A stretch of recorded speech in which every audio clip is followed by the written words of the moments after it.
Ça y est, j'ai créé un compte Instagram.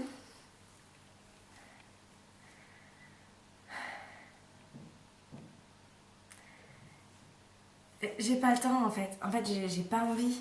C'est Facebook, Twitter, Instagram, YouTube, Flickr, Snapchat et tous ces autres multitudes de réseaux sociaux. Euh, Leur seul but, c'est pas qu'on soit tous connectés les uns aux autres et qu'on échange et qu'on ait des amis et qu'on se soutienne et que.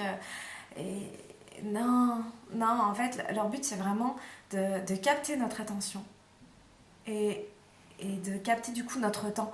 Parce qu'il faut comprendre que plus on passe de temps sur ces applications, sur ces réseaux sociaux, plus ils gagnent de l'argent. Donc leur but, c'est que non seulement on y aille, mais qu'on y aille souvent et qu'on y revienne et qu'il y ait toujours quelque chose à voir, à faire, un concours, enfin quelque chose. Et on reçoit des centaines et des centaines de notifications pour tout et pour rien. Et en fait, ça mène nulle part. C'est vraiment. Ça prend, ça nous divertit. C'est ça nous divertit et c'est pas bon d'être diverti. Quand on a trouvé sa mission de vie, quand on a un plan de vie, quand on a des objectifs, quand on avance dans la direction de nos rêves, et ben c'est vraiment ça. Ça ne devient plus qu'une distraction. Et la télévision, c'est pareil. Enfin, nous, ça va faire 2 ans, je crois, qu'on n'a plus la télévision. Euh, et, et ça fait un bien fou, en fait, parce que ça nous prend de la mémoire vive, ça nous prend de l'espace cérébral, et puis surtout, quand on est dans quelque chose, quand on est dans une action, quand on est en train d'avancer vers ses rêves, et que oh bah tiens, j'ai reçu une nouvelle notification, qu'est-ce qui se passe, et on y va. Et en fait, il y a toujours, après ce petit bip, l'émulation de se dire, il y a peut-être quelque chose de bien que je vais lire, que je vais voir, et la plupart du temps, enfin, je veux dire, c'est nul. Et il faut comprendre que rien de tout cela ne peut nous faire avancer vers nos rêves.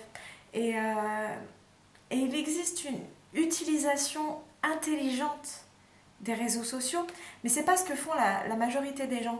Je veux dire, les réseaux sociaux peuvent vraiment aider si vous avez et que ça fait partie de votre mission de vie, si vous avez un message à transmettre, si vous voulez partager ce que fait votre entreprise, partager ce que fait votre association, partager de belles idées, partager quelque chose vraiment voilà qui a de l'importance et pas bah, ce qu'on voit tous les jours dans les fils d'actualité, des banalités ou etc.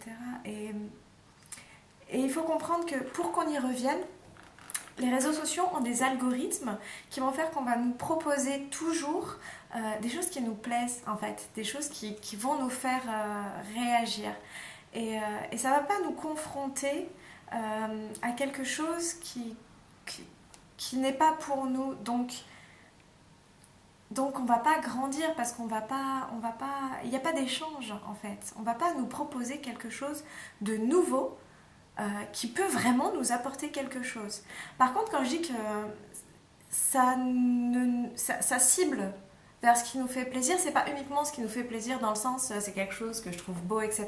Non, ça va être aussi quelque chose, ça va nous proposer des trucs qui vont nous choquer pour nous faire réagir, pour que encore on y retourne et il y a quelque chose là-dedans qui me dérange parce que c'est très très exhibitionniste et très très voyeuriste.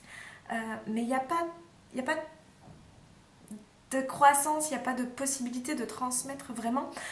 Les gens affichent, c'est quelque chose qu'on ne faisait pas du tout avant l'internet, enfin, je veux dire, tout ce qui était très privé, les gens partagent ce qui est très privé, comme les opinions politiques, les opinions religieuses, tout ce qui est de l'ordre du médical, les gens jettent leurs symptômes comme ça sur l'internet, moi ça me...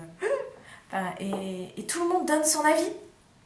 Et le but, c'est pas forcément en fait d'échanger et puis de réfléchir et de dire ah c'est vrai que ce point de vue non pas du tout, en fait il y a vraiment quelque chose de l'ordre du convaincre et c'est quelque chose que j'ai expérimenté et qui moi passé un moment m'a énormément fatiguée, c'est-à-dire que je suis tombée dans le piège de ces réseaux sociaux qui m'envoyaient des publications qui étaient là pour me faire réagir Et du coup, je réagissais et je commentais et je disais mais c'est pas possible, mais est-ce que vous avez vu telle étude qui prouve que non? Et en fait, les gens en face euh, n'avaient pas envie de réfléchir, n'avaient pas envie, ils avaient envie de me convaincre et je crois que moi aussi j'avais envie de les convaincre, pas forcément de les convaincre que j'avais raison, mais peut-être de les convaincre qu'il y a d'autres moyens de s'informer et que c'est pas parce que tu as lu sur tel blog ou que tu as entendu à la télévision ou à la radio que c'est vrai et j'avais envie de les convaincre, ouais, de réfléchir et de voir autrement et qu'il y avait peut-être d'autres façons de penser, mais en fait j'avais tort également. Parce qu'ils n'étaient pas là pour ça. Ils m'ont pas demandé mon avis. Et voilà, en fait, j'ai pas envie. J'ai pas envie. Je sais pertinemment que si je veux développer mon blog, si je veux développer ma communauté, si je veux transmettre mon message, il va falloir que je passe par les réseaux sociaux. Mais c'est fatigant. Et demandez-vous, vous aujourd'hui, est-ce que vous utilisez les réseaux sociaux ou est-ce que c'est les réseaux sociaux qui vous utilisent?